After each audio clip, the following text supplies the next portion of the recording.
Hello friends, welcome back. आज हम देखेंगे क्लास में इनिट और डेल फंक्शंस के बारे में। ये होते क्या हैं, we will discuss about them. Double underscore init, double underscore and double underscore del, double underscore. ये जो दो फंक्शन है ये हमें ऑलरेडी पाइथन रन टाइम के द्वारा दिए जाते हैं और इन दोनों को हमें डिक्लेयर करके डिफाइन करना होता है अपनी क्लास के अंदर। इनकी मदद से हम क्या डिक्लेयर करते हैं, इनकी मदद से हम डिक्लेयर करते हैं अपने क्लास के लिए एक कंस्ट्रक्टर और डिस्ट्रक्टर। आपने देखा होगा कि कंस्ट्रक्टर और डिस्ट्रक्टर का कॉन्सेप्ट आपके C plus plus programming language में अगर आपने पढ़ी हुई है तो वहां पर आपने देखा होगा इसको।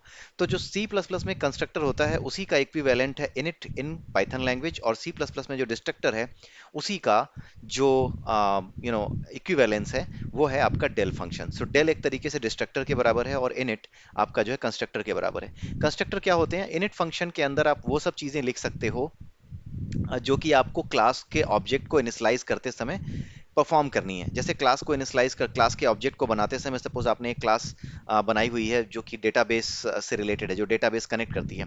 तो जैसे ही आप उस क्लास के ऑब्जेक्ट को बनाओगे वैसे ही आप चाहोगे कि डेटाबेस कनेक्शन ओपन हो जाए, राइट? एक रिकॉर्ड सेट का कनेक्शन ओपन हो जाए, और सारे के सारे डेटाबेस कनेक्टिविटी और सारे की सारी प्रॉपर्टीज डेटाबेस से कनेक्ट और इंटरेक्ट करने की वो सारी सेट हो जाए।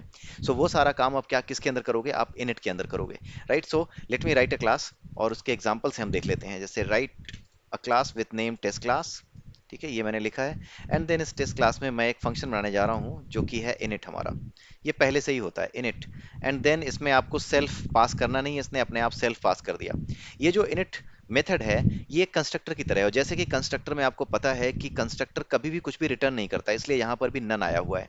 इसका मतलब होता है कि ये कुछ भी रिटर्न नहीं करेगा। अब पास का मतलब होता है कि you don't want to do anything.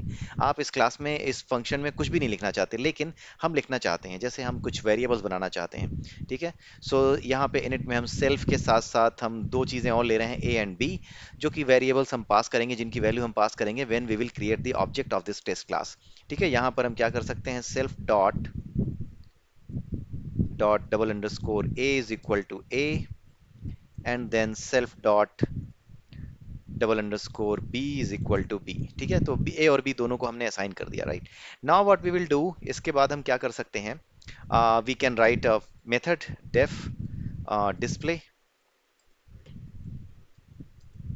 ये हमने फंक्शन लिख दिया और इस फंक्शन में भी हमें सेल्फ पास करना होगा क्योंकि ये क्लास का फंक्शन है, ऑब्जेक्ट का फंक्शन है, राइट? इस केस में हम क्या करेंगे, यहाँ पर एक प्रिंट स्टेटमेंट लिखेंगे इनसाइड द डिस्प्ले, राइट? ये हमने लिख दिया और यहाँ पे हम ए और बी की वैल्यू दोनों ही प्रिंट करा सकते हैं। ए के लिए ये and this one, and dot format आपको पता ही है, आप करते रहे हो इसको। A and b, double underscore a और फिर डबल अंडरस्कोर बी। और ऐसे नहीं दे सकते, आप सेल्फ लगा करके देना होगा, self dot double underscore a and self dot double underscore b, ऐसे करके आपको ये बनाना होगा, राइट? उसके बाद हम आते हैं डेफ, जो कि हमारा डिस्ट्रक्टर है डेल, राइट? यहाँ पर भी सेल्फ पास करोगे और इसके बाद यहाँ पर जो कुछ भी आपको परफॉर्म करना है, आपको अगर आप जो कुछ भी ए और बी में दिया था आपको उसको खत्म कर देना है, राइट? उसको जीरो कर देना है, राइट? जैसे अगर आपने कोई डेटाबेस कनेक्शन ओपन किया था तो उस कनेक्शन को क्लोज करना है, तो that kind of code you can write in the del, right? होता क्या है कि जो इनिट मेथड है जो आपने पहले देखा है, ये तब कॉल होता है जब आप क्लास का ऑब्जेक्ट बना रहे होते हो, इंस्टेंशिएट कर रहे होते हो। इंस्टेंशिएशन के टाइम पे आपको जो कुछ भी परफॉर्म करना है, जो कुछ भी इनिशियलाइज करना है, that can be written inside the init. और जो कुछ भी ऑब्जेक्ट के आउट ऑफ स्कोप होते ही आपको क्लीन करना है सो दैट रिसोर्सेज वापस सिस्टम को दे दिए जाएं, वो सारा का सारा आप लिखोगे डेल के अंदर, right? Self dot double underscore a, suppose हम इसको जीरो कर देना चाहते हैं, and then self dot double underscore b, इसको भी हम क्या करना चाहते हैं, क्लीन कर देना चाहते हैं। Just as symbolic way I am writing this. हमने इसको लिख दिया, राइट? और एट द सेम टाइम यहाँ पर हमने क्या किया, प्रिंट, यहाँ पे स्टेटमेंट लिख दिया कॉलिंग द डेल। ओके, यहाँ पर आप लिख दीजिए calling the init. We will write like calling the init method, right? ये चीज हमारे पास आ गई। नाउ वी विल सी कि कैसे हम इस क्लास के ऑब्जेक्ट को बनाते हैं और कैसे ये इनिट और डेल अपने आप कॉल होते हैं। आपको डिस्प्ले तो कॉल करना होगा क्योंकि ये क्लास का मेथड है, बट जो कंस्ट्रक्टर और डिस्ट्रक्टर्स होते हैं जैसे कि C plus plus programming language में, you don't need to call them, they are automatically called, वो अपने आप कॉल होते हैं। ठीक उसी तरीके से यहाँ पर भी आपका इनिट और डेल अपने आप कॉल होगा। सो लेट्स सी, मैं यहाँ पे एक ऑब्जेक्ट बनाता हूँ TC with name TC, so test class, and now what I'm going to do, tc dot display method, so we are calling the display method, ये परफॉर्म करेगा। और उसके बाद मैं कुछ नहीं लिख रहा, जैसे ही मैं कुछ नहीं लिख रहा हूँ उसके बाद क्या होगा कि अगली लाइन पे जाते ही 19 पे इसके नीचे कुछ भी नहीं है, टीसी का हम यूज ही नहीं कर रहे कहीं पे।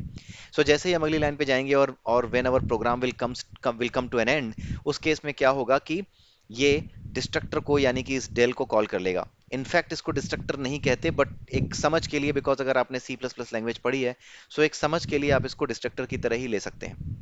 यहाँ पर जैसे ही आपका ऑब्जेक्ट आउट ऑफ स्कोप होगा वैसे ही ये डेल मेथड कॉल हो जाएगा और आपको कॉलिंग द डेल ये लिखा हुआ दिखाई देगा आपके आउटपुट में। So let us run this. ठीक है, जैसे ही आप इसे रन करोगे आपकी पहली लाइन आती है कॉलिंग द डेल, यहाँ पर आ गया। यहाँ पर ए और बी ये दो आर्गुमेंट्स इसे चाहिए, इसी वजह से ये प्रॉब्लम कर रहा है। यहाँ पे दो वैल्यू आप दे दीजिए 12 and 13, right, and now let us run it. अब ये सही चलेगा।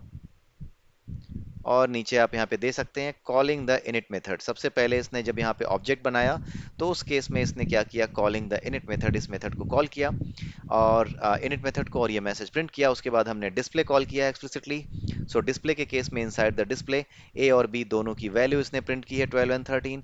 और उसके बाद जैसे ही आउट ऑफ स्कोप होता है हमारा प्रोग्राम, एक एंड पे आता है, हमारे प्रोग्राम में अब कुछ नहीं बचा, इट्स रिटर्निंग। सो हमारा जो ऑब्जेक्ट है, जो टीसी हमने बनाया था, ये ऑब्जेक्ट भी आउट ऑफ स्कोप हो जाता है। और आउट ऑफ स्कोप होते ही just before it goes out of scope, just before it gets destroyed, ये किस फंक्शन को कॉल करता है, इस डेल को कॉल करता है। और इसके लिए, इसकी वजह से यहाँ पर कॉलिंग द डेल ये आपको दिखाई दे रहा है। सो आई होप कि आपको ये कॉन्सेप्ट अच्छे से समझ में आया होगा। जो कंस्ट्रक्टर और डिस्ट्रक्टर के इक्विवेलेंट हैं इन पाइथन लैंग्वेज, आपको समझ में आए होंगे। अगले वीडियो में फिर मिलेंगे किसी नए टॉपिक के साथ, तब तक के लिए मुझे विदा दीजिए।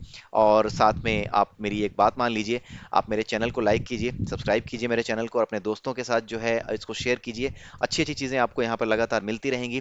कुछ दिनों में हम डेटा स्ट्रक्चर से रिलेटेड जो सीरीज हमारी चल रही थी C plus plus programming language में, उसे भी हम रीइंस्टेट करेंगे। और बाकी पाइथन के साथ डेटा स्ट्रक्चर भी हम जल्दी ही शुरू करने वाले हैं। और हिंदी में ही ये सीरीज होगी, दूसरी सीरीज भी हिंदी में ही होगी। सो इसी के साथ मैं आप सबसे विदा लेता हूँ। प्लीज़ चैनल को सब्सक्राइब कीजिए, दोस्तों के साथ शेयर कीजिए, बेल नोटिफिकेशन आइकन आप दबा दीजिए सो दैट आपको लेटेस्ट अपडेट मिलते रहें। और इसी के साथ have a nice day and bye bye. Thank you.